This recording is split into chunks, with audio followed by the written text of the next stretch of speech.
Hello students, welcome to study class. तो इस video में हम पढ़ने वाले हैं अर्थ के आधार पर वाक्य। जैसे कि पिछले वीडियो में हमने क्या पढ़ा था, हमने पढ़ा था रचना के आधार पर। तो वाक्य को हमने किस तरह डिवाइड किया था, तीन तरह से मतलब डिवाइड किया था। तो कैसे वाक्य बनते हैं इस तरह हमने डिवाइड किया था। लेकिन इस वीडियो में हम क्या पढ़ेंगे, अर्थ के आधार पर वाक्य।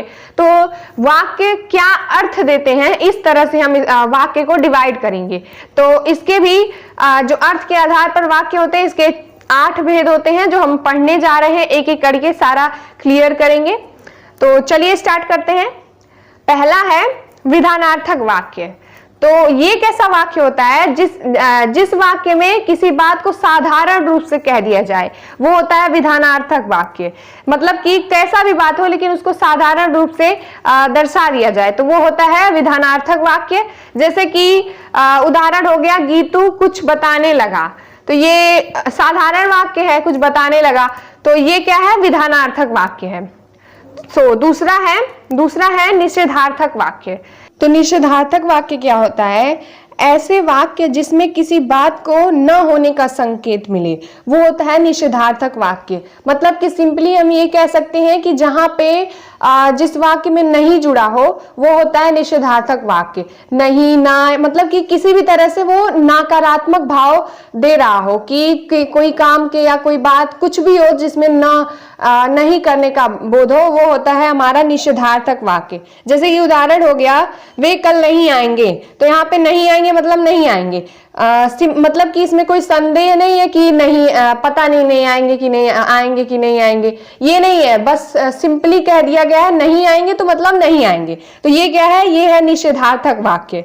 अब आते हैं तीसरा है प्रश्नवाचक वाक्य।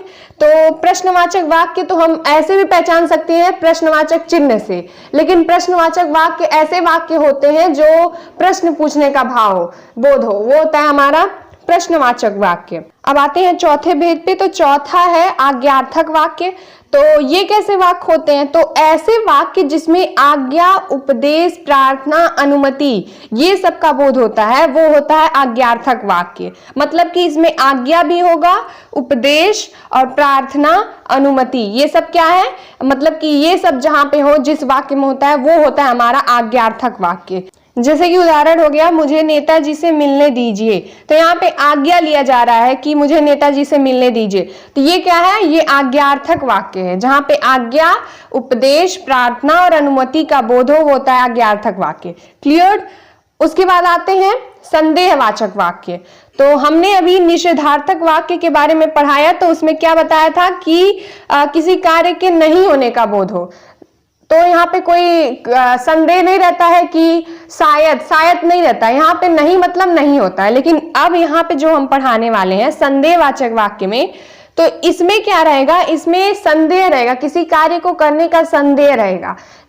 जैसे कि उदाहरण हो गया, शायद आज धूप निकले। तो यहाँ पे अभी शायद में है, कोई कंफर्म नहीं है कि धूप निकलने वाला है। तो ये बस अभी अनुमान लगाया जा रहा है कि यहाँ पे शायद धूप निकले, शायद ना निकले, तो अभी कोई कंफर्म नहीं है। तो ये क्या है, ये संदेहवाचक वाक्य है। सो अब आते हैं अपने 6th भेद पे, 6th वन। तो वो है संकेतवाचक वाक्य। तो ये कौन से वाक्य होते हैं, तो ऐसे वाक्य जिसमें संकेत अथवा शर्त का बोध होता है, मतलब कि इसमें शर्त भी रहता है, तो ये होता है संकेतवाचक वाक्य। जैसे कि उदाहरण दे दें, तो शर्त मतलब कि ये हो गया, यदि वह ध्यान देते तो कप नहीं टूटता। मतलब कि यदि वो ध्यान देते तो कप नहीं टूटता। तो ये क्या है, ये शर्त दिया जा रहा है कि अगर वो ध्यान देता तो कप नहीं टूटता, मतलब कि ये करता तो वो नहीं होता। तो ऐसे वाक्य जहां मिलते हैं वो हमारे संकेतवाचक वाक्य होते हैं, क्योंकि यहाँ पे शर्त रहता है एक। जैसे कि एक और उदाहरण हो गया, गौतमी फास्ट फूड खाना छोड़ दे तो उसका मोटापा कम हो जाएगा। तो ये क्या है, यहाँ पे भी शर्त दिया जा रहा है कि अगर वो ये काम करना छोड़ दे तो ये इसका हो जाएगा। तो यहाँ पे शर्त दिया जा रहा है। तो ऐसे वाक्य जहां पे शर्त दिए जाते हैं वो होते हैं हमारे संकेतवाचक वाक्य। सो आई थिंक अब क्लियर हो चुका होगा। सो अब आते हैं 7th भेद पे। तो वो क्या है, इच्छावाचक वाक्य। तो इच्छावाचक वाक्य और विस्मयादिवाचक वाक्य दोनों बहुत अलग होते हैं। जैसे कि हम इच्छावाचक वाक्य में पढ़ रहे हैं तो अभी यही पढ़ते हैं। तो इच्छावाचक वाक्य क्या होता है, जहां पे इच्छा अथवा कामना का बोध होता है। मतलब कि यहाँ पे जो वाक्य होते हैं वो अपने मतलब कि अपनी इच्छा रहती है, वो सब वाक्य होते हैं। तो जैसे कि उदाहरण हो गया, आपकी यात्रा मंगलमय हो, तो ये आशीर्वाद है। तो ये भी क्या है, ये भी इच्छावाचक वाक्य, क्योंकि अपने इच्छा, उसकी इच्छा है कि आपकी यात्रा मंगलमय हो। तो ये सब क्या है, इस तरह के वाक्य होते हैं इच्छावाचक वाक्य। लेकिन अब हम पढ़ते हैं विस्मयादिवाचक वाक्य। तो विस्मयादिवाचक वाक्य क्या होते हैं, जहां पे विस्मय का बोध होता है। ये इच्छावाचक वाक्य से बहुत डिफरेंट होते हैं। जैसे कि उदाहरण हो गया, यहाँ पे जो विस्मयादिवाचक वाक्य होते हैं अचानक मुंह से निकलते हैं, लेकिन इच्छावाचक वाक्य में क्या होता है, ये बोली जाती है। तो ये डिफरेंस है इसमें।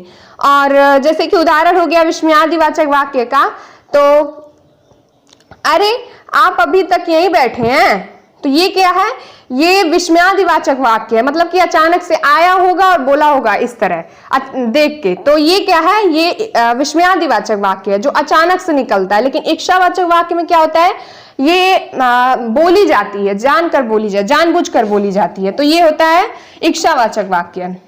सो आई थिंक अब क्लियर हो चुका होगा कि जो अर्थ के आधार पर वाक्य के भेद होते हैं ये क्या होते हैं और कितने होते हैं, सब क्लियर हो चुका होगा। सो अब आते हैं अपने तीसरे भेद पे। तो तीसरा भेद हम पढ़ेंगे नेक्स्ट वीडियो में। तब तक के लिए good bye, be safe at your home. Video अच्छी लगी हो तो लाइक करिए and subscribe to my channel.